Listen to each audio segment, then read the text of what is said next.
Hey there, and welcome to part 2 of this free mini-series on healing chronic fatigue syndrome, fibromyalgia, chronic inflammatory response syndrome, mast cell activation syndrome, and more with a trauma-informed approach. I'm Jennifer Ellis Schutz, and this is the Wellness Code Academy channel. And if this video and this series inspires you, then be sure to subscribe and hit the bell to be notified so that you don't miss out on any of this incredible content. So in the last video, which was the introduction to this series, I talked about how chronic conditions are not only on the rise, but are becoming increasingly complex and non-responsive to many interventional strategies. I also shared with you that the ANS, which stands for Autonomic Nervous System, which begins in the brain and innervates all of our organ systems, is the master control center of all automatic physiological functions. I then discussed how trauma of all kinds, which we all experience to varying degrees, be it physical, biochemical, environmental, mental, emotional, spiritual, etc., and whether acute or ongoing, big or little, can create real damage and faulty wiring in the brain, leading to autonomic nervous system dysfunction, otherwise known as stress maladaptation. Stress maladaptation alters the way the ANS interprets and responds to environmental input, both inside and outside the body, and thus wears the body down at the cellular level, leading to physiological disruptions such as impaired detoxification, immune dysfunction, poor digestive function, reduced energy production, and the list goes on. ANS dysfunction over time leads to widespread organ system impairment.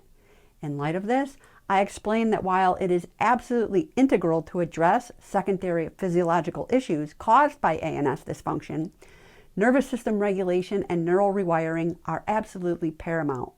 Without these components, people most often get stuck in a never-ending vicious stress, pain, illness cycle. These components are definitely missing links, in my opinion, in healthcare today, including both the functional and holistic arenas. Lastly, I shared the steps of my comprehensive holistic framework for empowered healing with you that I've since named the Wellness Code, and that I now teach to fellow practitioners in the Wellness Code Practitioner Training Program, which arose from my personal battle with long-term chronic illness and that emphasizes restoration of the nervous system and neural rewiring. And as I stated in video 1, each video in this series is a mini version of each module in the full program. This being said, step 1 of the Wellness Code in the grand scheme to restore function to the autonomic nervous system is to cultivate a mindset for healing and personal success, which is the focus of today's video. And in this video, I will discuss the impact of trauma on our mental and emotional states, dynamic revelations revealed to us by the fields of quantum physics, epigenetics, and psychoneuroimmunology, the link between mindset, physiological homeostasis, and genetic expression, a comprehensive definition of mindset, initial strategies for cultivating a growth mindset and rewiring the brain and nervous system for wellness, and 5 things that our nervous system must recover from daily. So let's get started, shall we?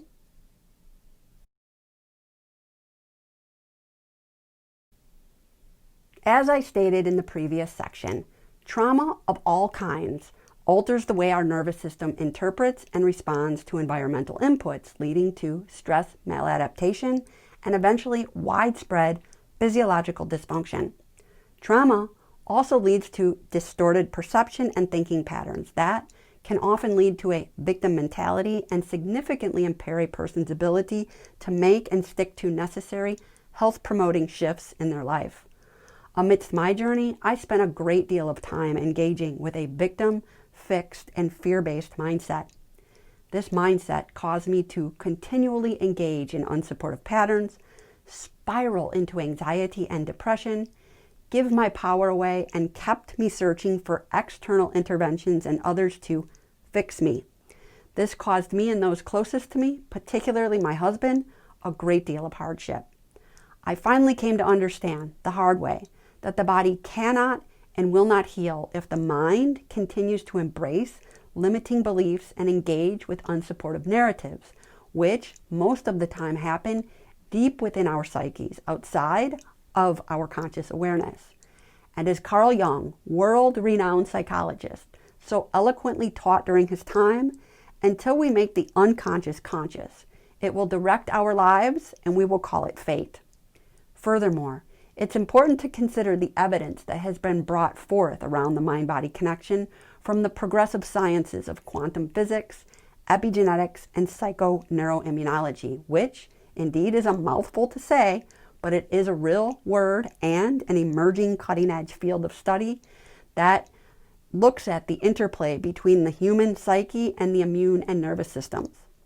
These three areas of study have completely revolutionized our understanding of the link between mind and matter, challenging established scientific theories around genetic expression and prompting a complete reevaluation of life as we have known it.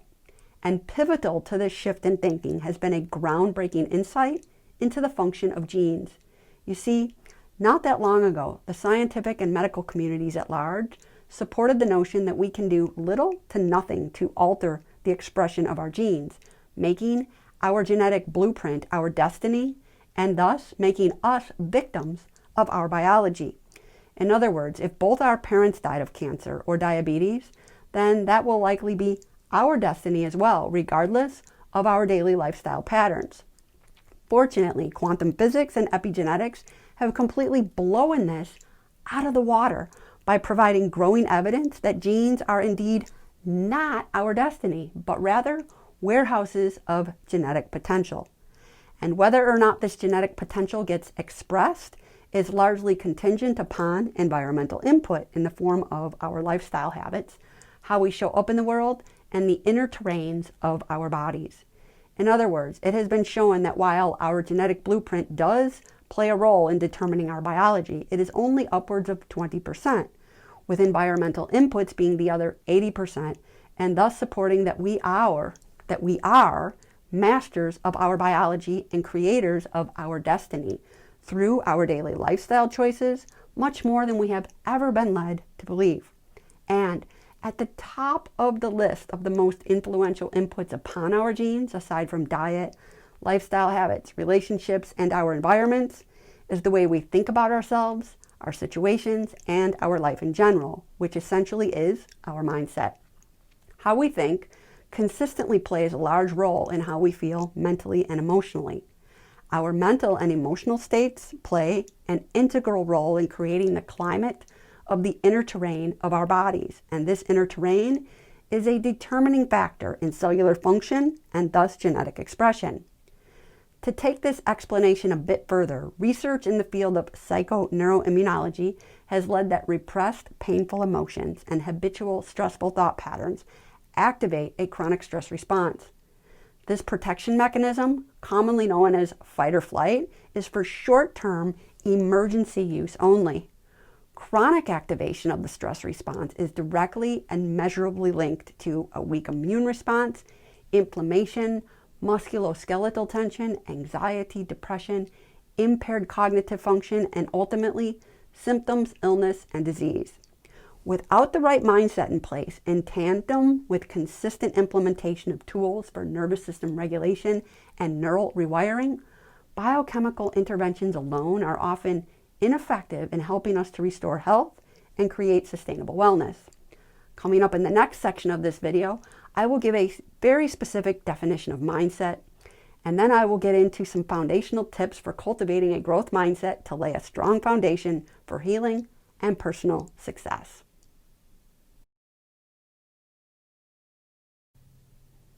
So what exactly is mindset, and how do you define it? My definition of mindset, which has taken me many years to formulate and I continue to refine it, is as follows.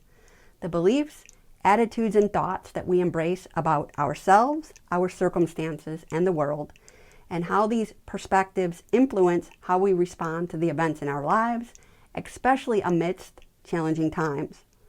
Mindset is likely the greatest determinant of one's resilience and ability to overcome hardship, illness, and create personal success in one's life. Having said this, it's important to remember as I stated earlier, that most of the thoughts that serve to influence how we feel emotionally, steer our behaviors, and impact how we show up in our lives happen outside of our conscious awareness. Furthermore, mindset is a muscle. We must work to develop it and keep it in shape, just as we do any other muscle in our body, which is yet another reason I chose the topic of mindset to be the first topic in this series.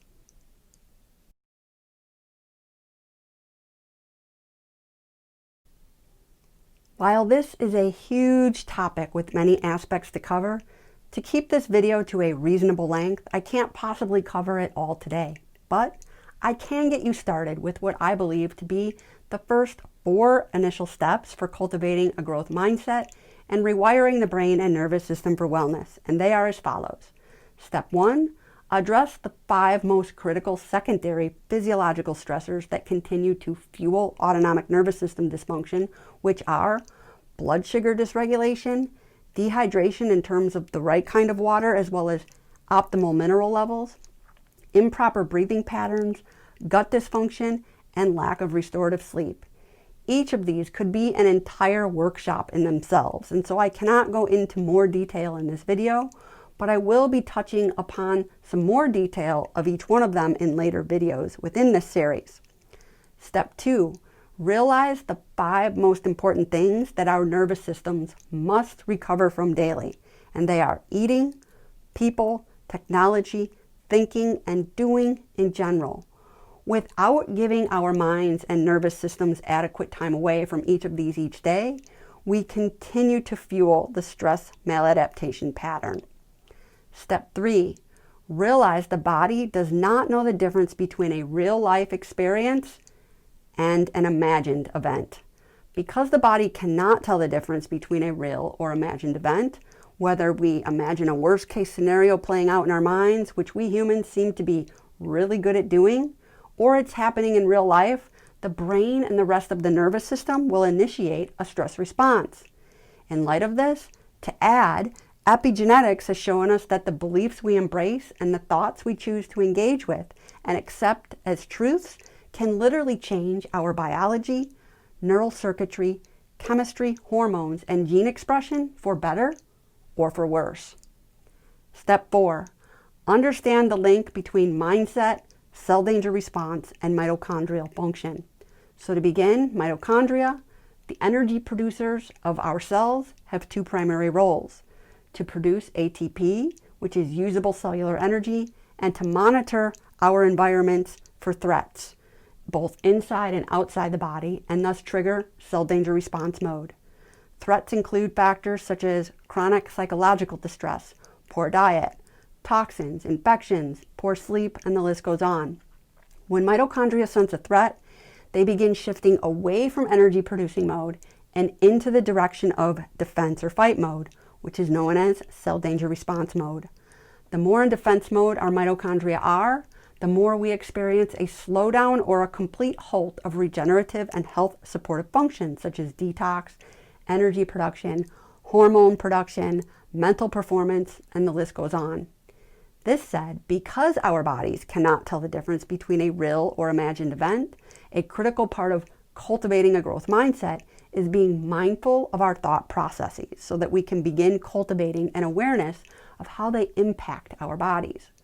When we notice ourselves going into a state of contraction, we must stop, take a step back, and challenge the thoughts we are having by asking simple questions such as, is this thought entirely true? What evidence do I have to support the truthfulness or untruthfulness of this thought? If it is true, what steps can I take in the immediate future to best support myself? If this thought is not true, is it serving me? And if this thought is not serving me, how can I reframe my thinking to a thought that better supports me? And doing this must become a daily practice if we are to overwrite destructive thinking patterns that continually hijack the present moment and spiral us downward into the abyss of worry, fret, rumination, and ultimately sometimes even despair. All of these will undoubtedly wreak havoc on our bodies at the cellular, level. Okay, so this brings me to the end of this video.